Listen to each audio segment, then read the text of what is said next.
Kung plano mo mag-start ng YouTube channel ngayon 2026, pero iniisip mo na, late na ba ako?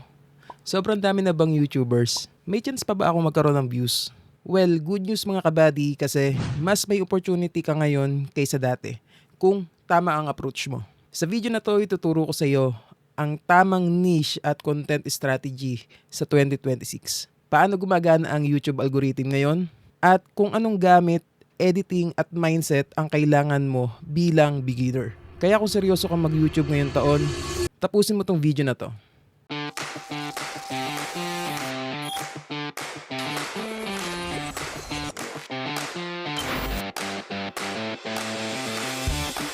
Bakit mahalaga ang niche? Isa sa pinakamalaking pagkakamali ng mga baguhang YouTuber ay kahit ano na lang muna yung i-upload ko. Sa 2026, hindi na gumagana ang random content. Hindi ka kailangan maging expert, pero kailangan may malinaw kang direksyon. Ano nga ba ang niche? Ang niche ay ang iyong specialization o ang maliit na sulok ng internet kung saan ikaw ang eksperto. Isipin mo ito na parang isang tindahan. Kung sari-sari store ka, marami kang tinitinda pero walang nakakaalam kung ano ba talaga ang pinakamaganda sa'yo. Pero kung bakery ka na puro chocolate lang ang tinda mo, lahat ng naghahanap ng chocolate cake ay sa'yo agad pupunta. Sa madaling salita, ang niche ay ang iyong specialty. Ito ang dahilan kung bakit ka babalikan ng mga tao sa halip na manood na lang sila sa iba. Narito ang breakdown kung bakit mali ang generic at tama ang pagiging specific ngayong 2026. Number 1, bakit hindi gaming? Sobrang lawak nito. Sino ba ang kalaro mo? Minecraft ba o Elden Ring? Dapat retro horror games on mobile. Mas malinaw at alam ng tao na kapag gusto nila ang nakakatakot pero lumang laro sa cellphone is sa'yo sila pupunta. Number 2, bakit hindi vlogs lang? Ang vlogs ay format, hindi niche. Kung puro a day in my life lang, bakit panonoorin ng estranghero ang buhay mo kung hindi ka pa naman artista? Dapat solo travel vlogs for introverts. Dito, ang audience mo ay ang mga taong gustong mag-travel pero mahiyain o gustong mapag-isa. Makaka-relate ang mga viewers mo dito. Number 3, bakit hindi tech videos? Marami nang gumagawa niya na may malalaking studio. Mahirap makipagsabayan kung tech lang ang pag-uusapan. Dapat low-cost home office setup for freelancer. Ang problemang sinusolusyonan mo ay gusto ko ng magandang workspace pero maliit lang ang budget ko.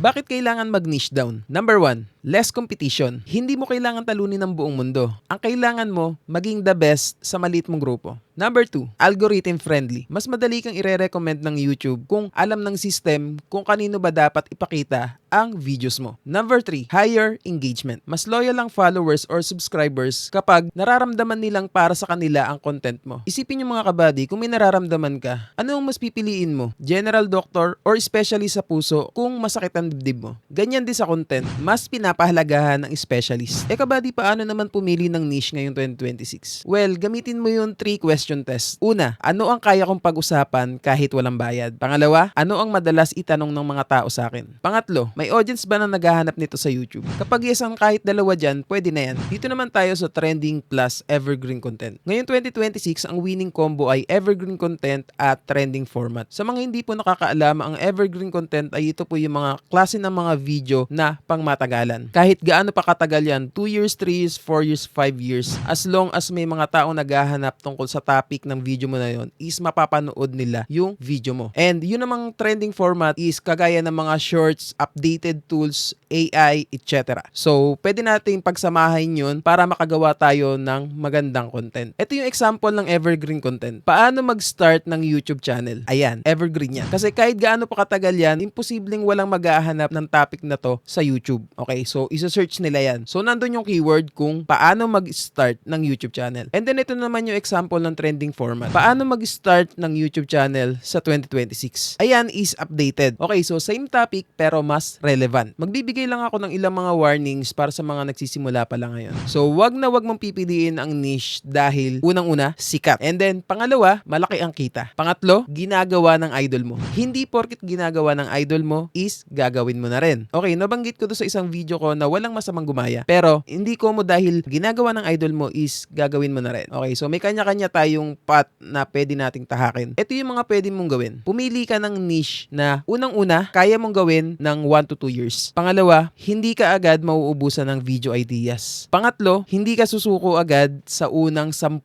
videos. So yun yung mga pwede nyong gawin. So pag-usapan naman natin ang YouTube algorithm, shorts at content format sa 2026. Totoo ba nakalaban ng algorithm? Hindi po totoo yan. Ang algorithm ay delivery system, hindi judge. Ang tanong, pinapanood ba ng tao ang video mo? Kung oo, ipopromote ka ni YouTube. Pero kung hindi, hindi ka ipopromote. Ito mga kabady, simple lang. Ano ang tinitignan ng YouTube sa 2026? Tatlong bagay lang yan mga kabady. Unang-una, click-through rate or CTR. Kiniklik ba nila ang thumbnail at title mo? Pangalawa, watch time or retention. Pinapanood ba nila hanggang dulo? And then pangatlo, viewer satisfaction. Nagla-like ba sila, nagko-comment or nagsusubscribe ba sila sa'yo? Okay, so ito yung tatandaan nyo. Hindi views ang basehan, reaction ng viewers. Ngayon, pag-usapan naman natin yung shorts at long form videos. So sa YouTube Shorts ngayon 2026, gamitin mo ito pang discover, para ma-discover yung channel mo, and then para mabilis kang maka-reach ng mga audience. Pero ito yung tatandaan nyo, hindi automatic loyal audience. And then sa long form videos naman, ito yung pang-authority mo para maka-build ka ng trust, and then at the same time is pang-income mo dahil mataas ang revenue sa mga long form videos. Ito yung tatandaan nyo mga kabady.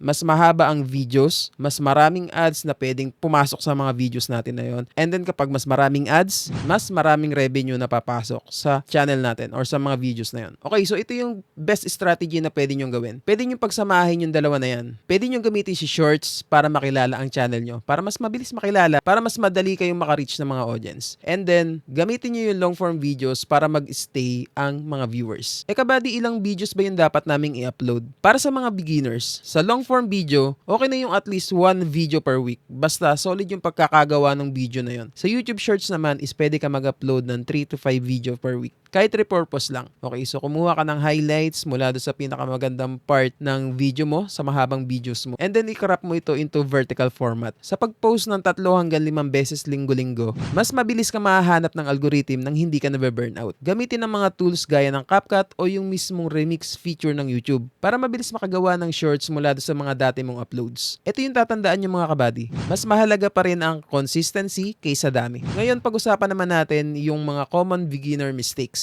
or yung mga pagkakamali na ginagawa ng mga baguhang YouTubers. Unang-una is sobrang haba ng intro. Pangalawa, walang malinaw na point. Pangatlo, puro sarili ang kwento. And then last is walang call to action. So yung iba dito is na-discuss ko naman na doon sa last video ko. So kung gusto niyo panoorin yung video na yun, ilalagay ko yung link sa description. So ito yung lagi niyong tatandaan at lagi niyong isa sa isip kapag gagawa kayo ng content. Hindi ikaw ang bida. Ang problema ng viewer ang bida. Ngayon, pag-usapan naman natin yung mga gamit, editing at mindset ng successful YouTubers ngayon 2026. Siguro yung iba sa inyo nagtatanong, kailangan ba namin ng mahal na gamit? Ang sagot, hindi. Ngayon 2026, mas matimbang pa rin ang content compare sa mga gamit natin. Okay, so ito yung mga beginner setup na pwede nyong gamitin. Unang-una is yung cellphone ninyo. Alam nyo guys, may napanood ako na video dati nung nagsisimula pa lang ako. And may napanood ako na YouTube tips. Ang sabi niya, ang pinakamagandang gamit na pwede mong gamitin is yung meron ka ngayon, which is yung cellphone mo. So sa una, hindi mo naman kailangan talaga ng mamahaling camera. Well, kung may pambili ka naman, so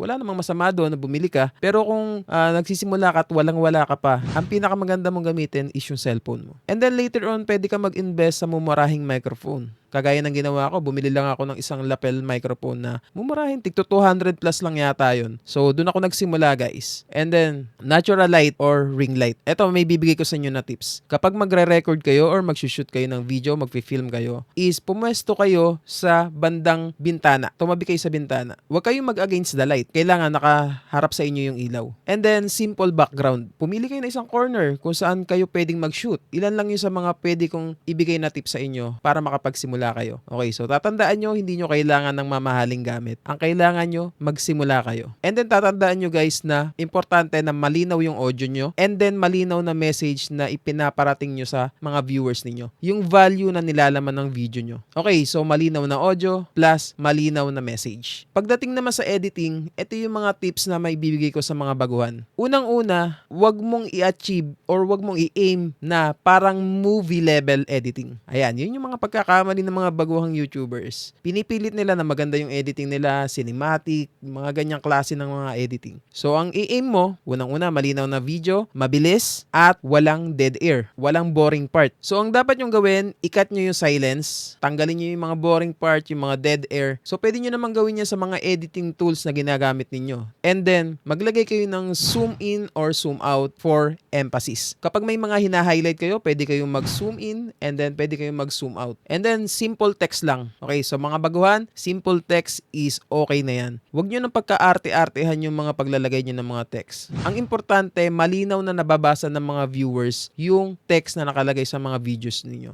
And then much better kung kaya nyo naman maglagay ng B-roll is gawin nyo. So pwede kayong maglagay ng mga stock footage sa videos ninyo para magkaroon ng buhay yung video ninyo. And then ito yung mindset na dapat tinataglay ng mga baguhang YouTubers. Ito yung reality. Walang views sa una, walang subscribers, and then walang kita. At normal yan. Para sa kaalaman yung mga kabady, ang YouTube ay skill, negosyo, at long-term game. Paano ko nasabing negosyo ang YouTube? Well, unang-una pwede kang kumita dito through ads. Okay, so sa revenue natin dito sa YouTube. Pangalawa, meron ng Shopee affiliate. And then pwede kang kumita rito through sponsorship or collaboration. And then pwede ka rin mag-promote dito ng sarili mong business. Kung meron kang clothing line or mga products ka na binebenta, is pwede mo yung i-promote gamit ang iyong YouTube channel. So masasabi ko na sa inyo mga kabady, kung susuko ka sila mga videos, 10 videos, 1 month na pag-upload mo ng video dito sa YouTube, hindi para sa iyo ang YouTube. Huwag na huwag kang ma-obsess sa views. Instead, tanungin mo, paano ko mapapaganda ang next video ko?